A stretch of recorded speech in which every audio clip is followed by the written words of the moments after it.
and assistant professor of various educational tertiary institutions. City of Malabon University, Ama University, and University of Caloocan City.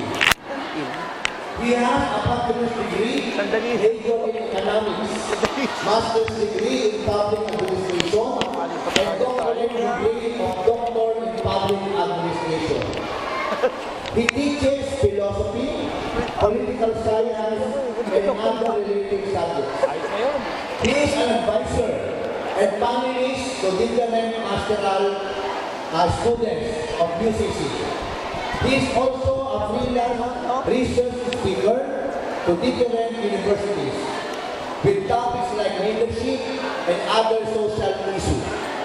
He has his YouTube channel, Dr. Rico J. TV, wherein he blogs about moto adventures and other things under the sun.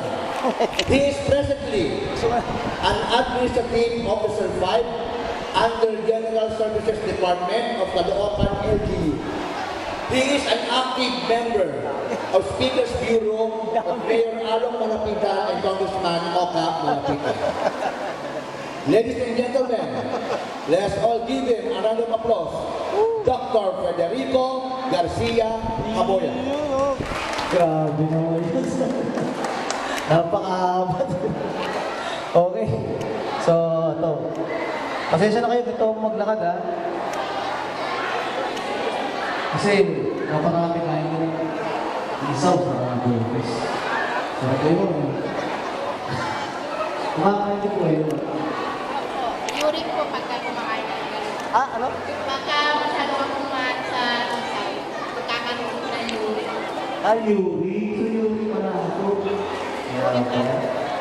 Ngayon po, mamadali na lang po natin yung discussion kasi na-discuss na naman ni Boss Rod eh.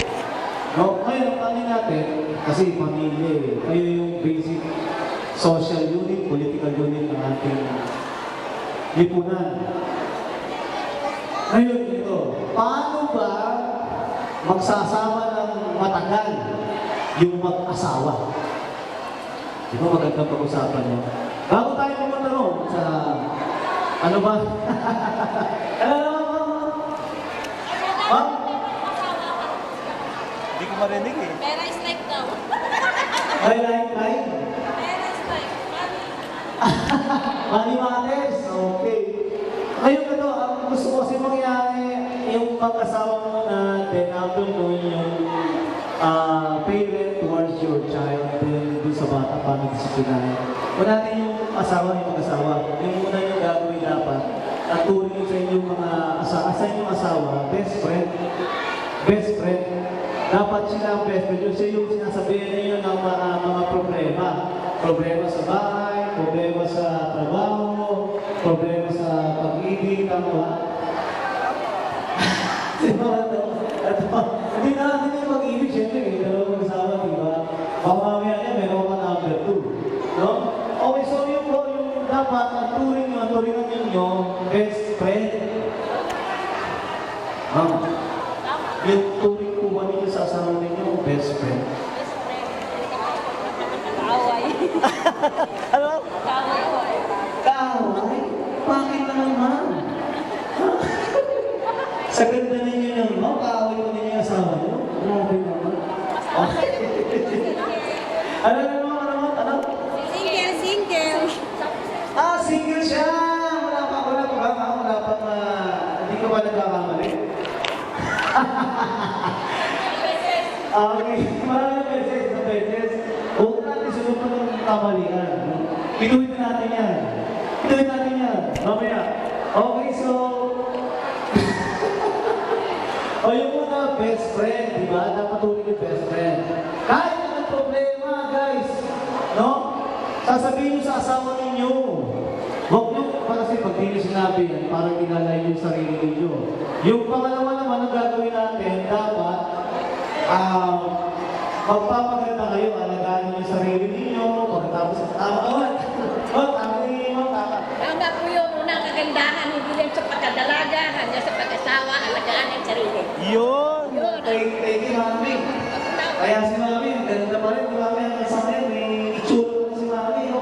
Alagaan niyo yung sarili ninyo. Huwag yung nag-asawa kayo tapos losyang dadating nyo. Pangit na tingnan, di ba? Ang dami naman murang pampaganda ngayon, di ba? Murang pampaputi, di ba? Murang pampakinis ng balat. Di ba? Ano pa? Murang... Tama na sino. Ano? Tumalsik na, tumalsik. Ano yun, ma'am? Bigas na lang daw. Ibili na lang. Okay. Sinarating tayo. Bigay ka naman ng bigas, no? Bigas. Kaysa bumili ka ng pampaputi, Wala po yung sa ganda. bigas na yan. Sabi nga wala sa ganda. Opo. Wala po yung sa ganda. Kumbaga po, nasa pagkakaunawaan at respeto ko bilang mag-asawa. Sa pagkakawaan, respeto ng mag-asawa. Tama, tama sa mga doon. Ako, natutuwa ko dahil si ma'am, ipinaglalaban na yun ganyan, no? Kahit, kaso nga lang sa atin, syempre, sa panahon natin ngayon, dapat, alagaan mo rin sarili mo. Alagaan mo siya, no? Magpahuli ka ng buhok, magpahuli ka ng buhok, umbungan ka, magpalagay ka ng pustiso. Here, buong ibig ko. O, di ba? Huwag yung pagdating ng bahay ng mister mo, lagi may tangulo kaya, tingin nga, pag pumunta yan, pag umuwi sa inyo, mapapasin yung lagi may tangulo. Eh, bubunga sa kanya, ba't ganyan yung tsura mo? Para kaswang ako, no? O, para aswag na, ano ba? Okay lang kung hindi ganun kaganda. Basta huwag lang mangamoy sa mabangoy. Okay, so, sige. O, yun yung pangalawa. Dapat, what they call that, alagaan yung sarili. Yung pangatlo, guys, lambing, ha? Huwag niyo tatanggalin yung paglambing sa asawa niyo, ha? Dapat yung asawa niyo, nilalambingin niyo. Kahit hindi naman 24 hours a day. Okay lang, huwag mo gano'n. Lalambingin niyo siya. Alright? Kasi, minsan umahanap ng lambingan, eh. Siyempre, kahit lambingin niyo yung asawa niyo. Diba? Okay? Intimacy. So, yung panghuli, yung nag-make ko, yung panghuli, team. Kaya ko sinabi sa inyo yung tatlo na yun, yung panghuli doon, magiging team na kayo. Kasi maganda yung pamilya ninyo kasi nagmamahalan ng lahat. Ngayon, ito mangyayari. Ngayon, towards yung sa anak mo, dapat meron kang what you call as self-control. Alagaan mo yung sarili mo. Pangalawa, acceptance. Dapat yung anak mo, you accept it. Kung ano lang kaya anak mo, yun ang gusto mo, yun ang yung i-expect. Huwag ka na mag-expect ng mas mataas. O anak, dapat after this, takot ka, first honor ka, ha? Valedictorian, ha? Eh, hindi naman kaya ng bata, eh, huwag pilitin. Ay, huwag kang problema, o, ito. O anak, bakit yung sa first grading, 75 ka? Okay, galing mo, ha? O, sige, second grading. Nak, galing mo, naging 76. O, sige, dahil 76 yan, punta tayo ng Jollibee. Jollibee. Galing naman. So, yun anak mo, ba't ako mag-motivate? Uy, nak, third grading na, ha? Ako, daddy, mami. Pagdating ng third grading, naging 77 ka na. Nak, 77 na, punta tayo ng McDo. McDo na, ha? Pagdating ng fourth grading na, no? Tama ba, fourth grading na? Wala pa po. Second reading ako. Hindi, yung sinabi ko. Fourth na, di ba? O, fourth grading na. O, sabi naman, hanggang galing ako. Basta taasin ko pa. Dahil pataas eh. Kaya yung may makto, baka sumunod dito, mas malupit, di ba? O, ito na. Ano ba? Wala na, no? Pagdating ng fourth grading, yung anak mo naging 80. Tuwan-tuwa ka, siyempre, anak, grabe ka naman. Wala 77, naging 80 ang grade mo. O, dati mami ang gagawin natin. Siyempre, nakain tayo ngayon na fishball. Naging fishball. Ngayon, ipapaliwanag mo sa anak, kaya mga beto, guys, ipapaliwanag mo sa anak, mamaya di tayo pumapalo. Ipapaliwanag mo sa anak kung ano ba yung realidad ng buhay. Gagabayan ninyo, ba't nagkakagano minsan-minsan? Alright? Ganun ang mangyayari. Kasi ganito, guys. Paano ba didisiplinahan yung bata? Dapat ba paluin? O hindi? Ha? Ano tayo? Dapat ba paluin yung bata o hindi? Bakit hindi ba paluin kami? Pwede naman po kausapin na lang. Kausapin ka. Pwede ko sa akin. Kasi iba't ibang bata yan eh. Ito. Sa batas, pinagbabawal yan. Ano yung corporal punishment? Pinagbabawal sa batas yan. Pamamalo. Under the rules of juvenile in conflict with law, year 2002. Tapos Juvenile Welfare Act 2006. No, tapos yung revised penal code, pinagbabawal ng corporal punishment, no? Kapalo. Tapos, ito na. Yung Anti-Bullying Act of 2013. No? Dapat ang bawat school mayroong polisiya regarding anti-bullying. Ganito yan, guys. Sa Bible, pwede paluin yung bata. Nagbabasa kayo ng Bible, pwede paluin yung bata. Pero, ang bata paluin ninyo. Paluin ninyo ang bata para disiplinahin naman. Ngayon, pag ang bata, pinapalo nyo ng pagpagpat lang sa puwet, okay lang yun. Ngayon ang nalipis ko. Ngayon ako. Pero pag pinalo nyo yung bata dahil yung baseball bat, ay ito ba yung madadali? Ito tayo madadali. Hazing na yun. Hazing na tawag ko kasi baseball bat eh. Ipapaadal mo na kayo, paadal mo. Ang bata kailangan paluin, minsan, hindi naman pag pinalo mo, hindi mo mamamatay yung bata. No, ang bata pinapalo yan. Minsan, pag may mali na gagawa, huwag mo aaraw-arawin na. Huwag mo gawin bisyo pamamalo. O ano, arap mo lang. O po dali. Diba? No, everything na no. Pag may kasalanan na kasi ito, kaya natin pinapalo yung bata para i-diretso yung mali na gawa niya. Alright? Kaya, gano'n pa man, bawal na sa batas. Pero yung batas, nire-regulate lang yung pagpalo ninyo. Baka naman yung pagpalo ninyo talagang matanggal talaga yung quit, no? Parang hataw, parang baseball talaga, baseball ba talaga? Huwag mo gano'n. Mahal na yung pagpalo sa bata, no? Pag yung bata ay hindi nyo pinapalo para madisiplina, hindi nyo mahal anak nyo. Pero pag yung bata pinapalo nyo para madisiplina, mahal nyo anak nyo. Kasi paano pag inugulpi?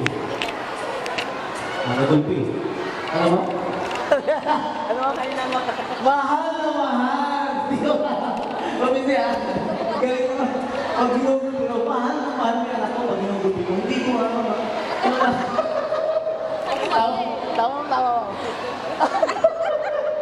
Okay, yun lang guys, yun lang. Pag pinalo yung bata, disipinahin. Huwag mo maggulpi. Grabe mo kayo. Para naman kayo ano yan, ba? Nasagero. Hindi mo nasagero mo dito? Siya. Okay. So, guys, hanggang doon na lang sa ano po, sa pagpapaliwanag namin, meron kayo natutunan. Siguro, may magtatanong po ba dyan? Meron po bang violent reaction mula sa ating at ito tatandaan ninyo dapat, kasi ama di ba? Ama. Ang ama natin dito sa ating lungsod, dapat pipili natin yung talagang halili at santigan ng bayan. Walang iba kundi si Mayor Along Malapitan. Pwede po ba ang pangalan ng pasapalakpak kay Mayor Along Malapitan?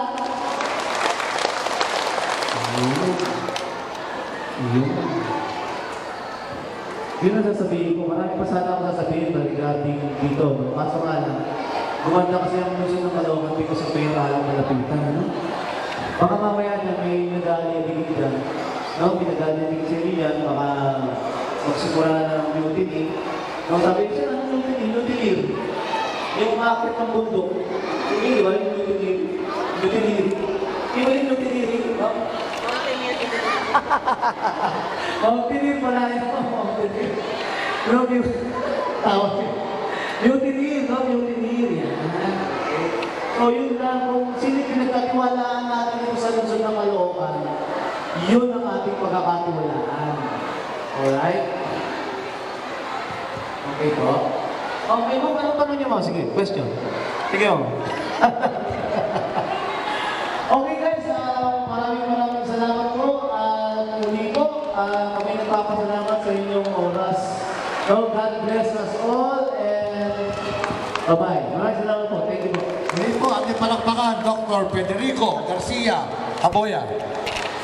Ang ating pong last speaker, he is a Division Chief of Housing and Settlement Office of our LGU. 20 years teaching experience at University of Caloocan City, CITO Malabon University, STI Caloocan, Navotas Polytechnic College. He graduate of BS Computer Science, 24 years of education, Masters of Information Technology, Masters in Public Administration.